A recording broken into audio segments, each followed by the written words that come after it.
Makakausap natin ngayon si DSWD spokesperson Irene Dumlao. Magandang gabi po sa inyo, Asek Dumlao. Magandang gabi, Willard. Magandang gabi din po sa lahat ng sumusubaybay ng inyong pong programa. Asek, kumusta na po ang relief operation sa Davao Oriental? Well, Willard, nagpapatuloy po ang pamamahagi natin ng tulong dyan po sa Davao Oriental. Aabot na sa 40,000 yung pong mga family food packs na initially ay naipaabot natin sa mga naapektuhan. More than 5,000 ready-to-eat food boxes din ay naipaabot na natin. At gayon din po, aabot na rin sa 45,000 yung pong assistance to individuals in crisis situation na financial assistance na naipaabot doon po sa mga pamilya na may namatay bunsod nga po nitong malakas na lindol. And kaninang umaga, dumating na rin po yung karagdagang 25,000 family food packs na nanggaling naman sa warehouse natin dito sa Mindanao, nagtungo dito sa Davao Oriental. And gaya nga ng sabi ko, nagpapatuloy po tayo na nagpapahatid ng tulong. Sa katunayan, yung dalawang mobile kitchen natin ay dineploy din po natin dyan sa Davao Oriental.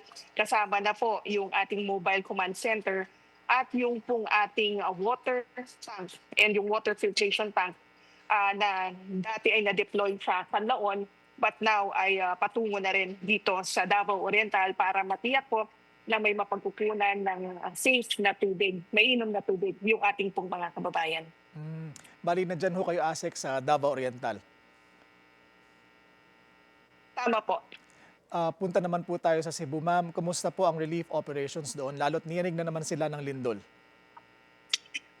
Sa Cebu naman po, gaya ng sa isinasagawa natin na pagpapahatid ng tulong sa iba't ibang lugar sa ating bansa na naapektuhan ng iba't ibang mga kalamidad. Dito naman sa Bugos City, umaabot na sa around 500,000 family food packs yung ating na pong naipaabot sa mga local government units as augmentation support sa kanila. Dahil po 2 waves na ito, yung first wave natin more than 200,000 family food packs yung ating naipabot, and then nagpaabot nga tayo ng second wave. And aside from that, tinitignan na rin natin yung pagpapatupad ng emergency cash transfer para makapagpaabot tayo ng financial assistance. Diyan naman po sa mga kababayan natin na apektuhan, makatulong ito, makakontribute doon sa restoration ng kanilang normal psychosocial functioning. Sa pamamagitan po kasi niyang cash transfer na yan ay maaari po nilang maipasaayos yung kanila pong mga nasirang tahanan o yung kanila pong mga nasira na kabuhayan.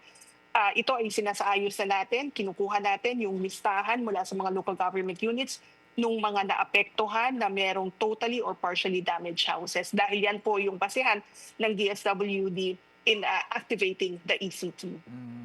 Asek, hindi ho ba kinakapos sa relief aid ang ahensya dahil sunod-sunod ang lindol at bagyo recently, at meron ho ba kayong call for donations? Sa kasalukuyan po, nasa mahigit 2 million family food packs yung ating papong stockpile, and araw-araw nagpo-produce yung ating Luzon Disaster Resource Center at Visayas Disaster Resource Center.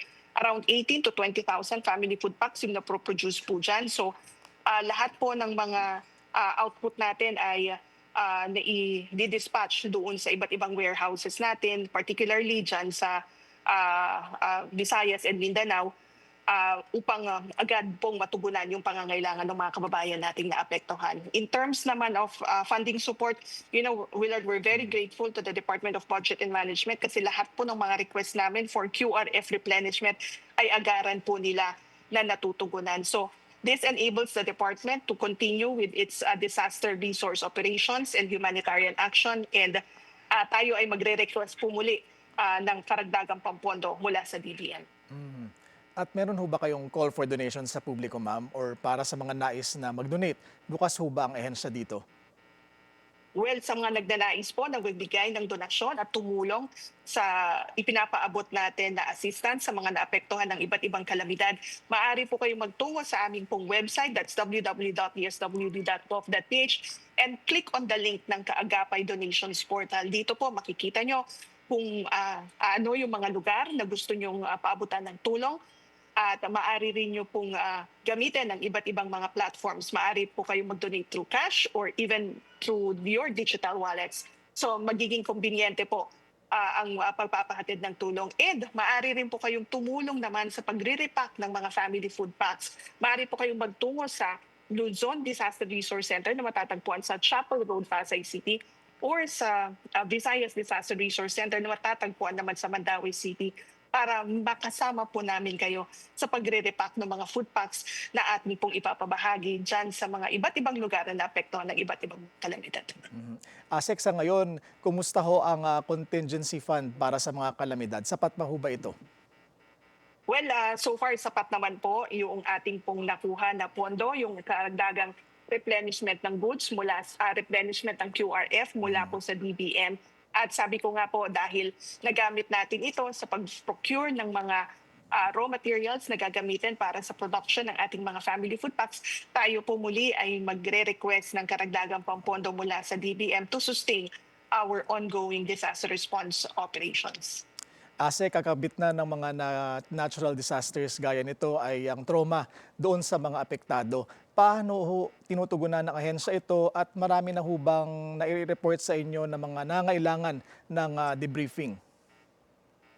Well, tama po iyan. In fact, sa isinagawa nating humanitarian action sa Cebu, nag-set up tayo ng mga women-friendly spaces at mga children-friendly spaces nang sa gayon maprotektahan at mapangalagaan yung karapatan at kapakanan po ng mga vulnerable na sektor. Sa katunayan, diyan po sa Cebu, nag-set up po tayo ng psychosocial mental health support services o yung ating incident stress debriefing para magabayan po, matulungan yung mga kababayan natin na nakaranas ng trauma, ng anxiety, bunsod nga po ng sunod-sunod na aftershocks after the earthquake. So ito po, meron tayong mga social workers na nagsasagawa nito, and may mga partners rin tayo from the Department of Health na nagbabahagi rin ng mga psychosocial interventions.